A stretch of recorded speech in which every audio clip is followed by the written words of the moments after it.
नमस्कार। चलिए आज बात करते हैं एक ऐसे इंसान की जिसने भारतीय इंडस्ट्री का चेहरा ही बदल दिया। रतन टाटा। उनकी एक नई बायोग्राफी आई है और आज हम इसी किताब के एक डिटेल्ड रिव्यू को समझने वाले हैं। देखते हैं ये रिव्यू क्या कहता है। जरा सोचिए, रतन टाटा जैसे बड़े और प्रभावशाली व्यक्तित्व की पूरी जिंदगी को एक किताब में समेटना कितना मुश्किल काम होगा। ये अपने आप में एक बहुत बड़ी चुनौती है और एक नई जीवनी ने ठीक यही करने की कोशिश की है। तो सबसे पहले ये समझते हैं कि आखिर ये किताब रतन टाटा उद्योग के एक दिग्गज है क्या और ये हमें क्या बताने की कोशिश कर रही है। रिव्यू में एक बहुत दिलचस्प बात कही गई है कि ये किताब सिर्फ एक बायोग्राफी नहीं है, बल्कि एक तरह से श्रद्धांजलि भी है। मतलब इसमें आपको सिर्फ तथ्य नहीं मिलेंगे, बल्कि रतन टाटा के लिए एक गहरा सम्मान और प्रशंसा का भाव भी दिखेगा। तो ठीक है, ये किताब कहानी को पेश कैसे करती है? चलिए इसके स्ट्रक्चर को समझते हैं, जिसे रिव्यू में इसकी एक बहुत बड़ी खूबी बताया गया है।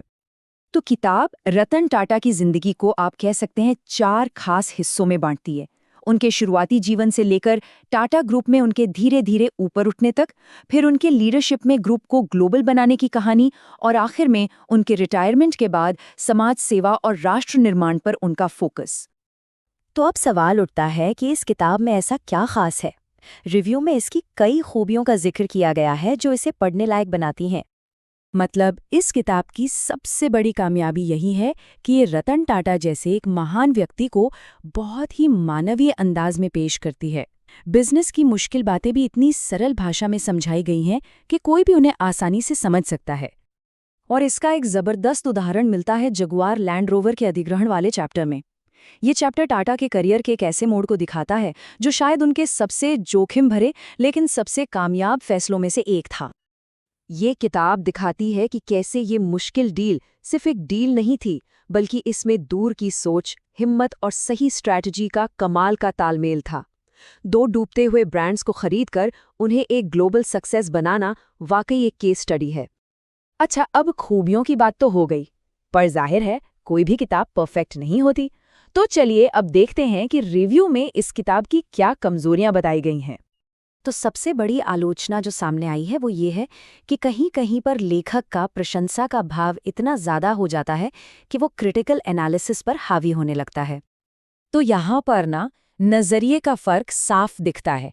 किताब का मकसद है प्रेरणा देना, लेकिन एक क्रिटिक चाहता है कि कहानी में थोड़ी और गहराई हो, अलग अलग पक्ष भी दिखाए जाएं। मतलब साफ है, अगर कोई बहुत गहरी रिसर्च कर रहा है या एक पत्रकार के नज़रिए से इसे देख रहा है तो उसे शायद कुछ और सोर्सेज की भी ज़रूरत पड़ सकती है। किताब में आलोचकों या विरोधियों की आवाज़ की थोड़ी कमी महसूस होती है। तो इन सब बातों के बाद आते हैं आखिरी फैसले पर। ये किताब आखिरकार है किसके लिए, किसे इसे पढ़ना चाहिए? तो आखिर में स्कोर क्या रहा? रिव्यू में इसकी खूबियों और कमजोरियों को तौलने के बाद इसे क्या रेटिंग दी गई है? तो इसे मिली है 5 में से 4 स्टार्स की शानदार रेटिंग। अब जो 1 पॉइंट कटा है ना, वो बस इसलिए क्योंकि किताब कभी-कभी थोड़ी ज्यादा ही प्रशंसात्मक हो जाती है, लेकिन कुल मिलाकर इसे एक बेहतरीन किताब माना गया है। तो नतीजा बिल्कुल साफ है।